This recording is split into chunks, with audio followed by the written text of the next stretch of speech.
ನಮಸ್ತೆ ಎಲ್ರಿಗೂ.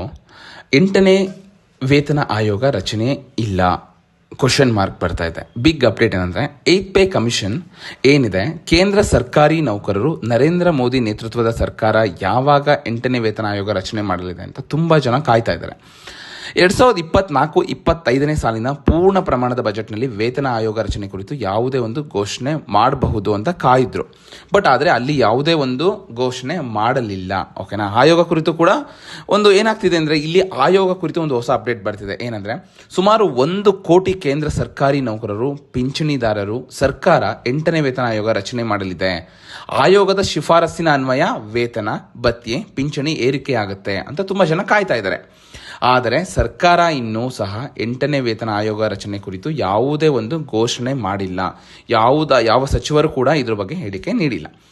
ಆಯೋಗ ರಚನೆಯೇ ಇಲ್ಲ ಅಂತ ಹೇಳ್ತಾ ಇದ್ದಾರೆ. ಯಾಕಂದರೆ ಕೇಂದ್ರ ಸರ್ಕಾರ ಫೆಬ್ರವರಿ 2014ರಲ್ಲಿ 7ನೇ ವೇತನ ಆಯೋಗ ರಚನೆ ಮಾಡಿತ್ತು. ಜನವರಿ 1, 2016ರಂದು ಆಯೋಗ ವರದಿ ಜಾರಿಗೆ ಬಂದಿತ್ತು. ಗೊತ್ತಾಯ್ತಾ? 2014ರಲ್ಲಿ ರಚನೆ ಮಾಡಿದ್ದು, ಜಾರಿಗೆ ಬಂದಿದ್ದು 2020ರಲ್ಲಿ. ಅದೇ ಒಂದು ಸಂಪ್ರದಾಯ ಅಂತ ಹೋದರೆ 2024ರಲ್ಲಿ ರಚನೆ ಮಾಡಬೇಕಾಗಿತ್ತು, 2026ಕ್ಕೆ ಜಾರಿ ಬರಬೇಕಿತ್ತು. ಆದರೆ ಆ ಒಂದು ಏನಿದೆ ಪ್ರೋಸೆಸ್ ಅದು ಆಗಿಲ್ಲ. ಸದ್ಯ ಕೇಂದ್ರ ಸರ್ಕಾರಿ ನೌಕರರು, ಪಿಂಚಣಿದಾರರು ಈ ಆಯೋಗದ ಶಿಫಾರಸ್ಸಿನ ಅನ್ವಯ ವೇತನ, ಭತ್ಯೆ, ಪಿಂಚಣಿ ಪಡೀತಿದ್ದಾರೆ. ಯಾವ ರೀತಿ 7ನೇ ವೇತನ ಆಯೋಗದ ಪ್ರಕಾರ ಆ ಒಂದು ಸ್ಯಾಲರಿ ಆಗಿರ್ಬೋದು, ಪಿಂಚಣಿ ಆಗಿರ್ಬೋದು ಪಡೀತಾ ಇದ್ದಾರೆ. ಸಂಪ್ರದಾಯದಂತೆ 10 ವರ್ಷಕ್ಕೊಮ್ಮೆ ಸರ್ಕಾರ ವೇತನ ಆಯೋಗ ರಚನೆ ಮಾಡಬೇಕಿದೆ. ಯಾವಾಗಲೂ ಅಷ್ಟೇ, ವೇತನ ಯಾವಾಗ ಪರಿಷ್ಕೃತ ಅಂದರೆ 10 ವರ್ಷಕ್ಕೊಮ್ಮೆ ಅದು ಒಂದು ಅಪ್ಡೇಟ್ ಸಿಗುತ್ತೆ. ಓಕೆನಾ. ಸೊ ಅದು ವೇತನ 7th ಪೇಯಿಂದ 8th ಪೇಗೆ 10 ವರ್ಷಕ್ಕೆ, ಆವಾಗ 6th ಪೇಯಿಂದ 7th ಪೇಗೆ 10 ವರ್ಷಕ್ಕೊಂದ್ಸಲ ಬಂದಿತ್ತು. ಅದೇ ರೀತಿ 2025ರಲ್ಲಿ ವೇತನ ಆಯೋಗ ರಚನೆ ಘೋಷಣೆಯಾದರೆ 2026ರಲ್ಲಿ ಅದರ ವರದಿ ಜಾರಿಗೆ ಬರಲಿದೆ ಎಂಬುದು ಸರ್ಕಾರಿ ನೌಕರರ ಇವಾಗಲೂ ಕೂಡ ನಿರೀಕ್ಷೆಯಾಗಿದೆ. ಆದರೆ ಕೇಂದ್ರ ಸರ್ಕಾರ ವೇತನ ಆಯೋಗ ರಚನೆ ಸಂಪ್ರದಾಯ ಕೈ ಬಿಡಲಿದೆ ಅಂತ ಹೇಳ್ತಾ ಇದ್ದಾರೆ. ಅಂದರೆ ಏನು ಈ ರೀತಿ ನಡ್ಕೊಂಡ್ಬಂತು, ನಾನು ಹೇಳಿದ್ನಲ್ಲ, 2014ರಲ್ಲಿ ಏನಾಗಿತ್ತು, 2014ರಲ್ಲಿ ವೇತನ ಒಂದು ಸಮಿತಿ ರಚನೆ ಮಾಡಿದ್ರು ಆಯೋಗನ, 2020ರಲ್ಲಿ ಜಾರಿಗೆ ಬಂತು. ಅದನ್ನು ಕೈ ಬಿಡ್ತಾ ಇದ್ದಾರೆ. ಅಂದರೆ ಮೊದಲು ವರದಿ ಈಗಾಗಲೇ ಏನಾಗಿದೆ, ಇದಕ್ಕೆ ಬದಲಾಗಿ ಸರ್ಕಾರ ನೌಕರರ ವೇತನ, ಭತ್ಯೆ, ಪಿಂಚಣಿ ಪರಿಷ್ಕರಿಸಲು ಸರ್ಕಾರ ಹೊಸ ಮಾನದಂಡಗಳನ್ನು ತರ್ತಾ ಇದ್ದಾರೆ. ಓಕೆನಾ. ಯಾವುದು ಅಂದರೆ, NDTV ವರದಿಯ ಪ್ರಕಾರ ಕೇಂದ್ರ ಸರ್ಕಾರ 8ನೇ ವೇತನ ಆಯೋಗ ರಚನೆ ಬದಲು ವೇತನ ಸಮಿತಿಯನ್ನು ರಚನೆ ಮಾಡುತ್ತಂತೆ. ಇದು ಸರ್ಕಾರಿ ನೌಕರರ ವೇತನ, ಭತ್ಯೆ, ಪಿಂಚಣಿ ಏರಿಕೆ ಕುರಿತು ಸರ್ಕಾರಕ್ಕೆ ಒಂದು ವರದಿ ನೀಡುತ್ತೆ. ಆ ವರದಿಯ ಅನುಸಾರ ಇವ್ರು ಏನು ಮಾಡ್ತಾರೆ, 8th ಪೇ ಕಮಿಷನ್ನ ಮಾಡಬೇಕು ಅನ್ನೋದು ಒಂದು ಸರ್ಕಾರದ ಯೋಚನೆ ಆಗಿದೆ ಅಂತ NDTV ವರದಿ ಮಾಡಿದ್ದಾರೆ.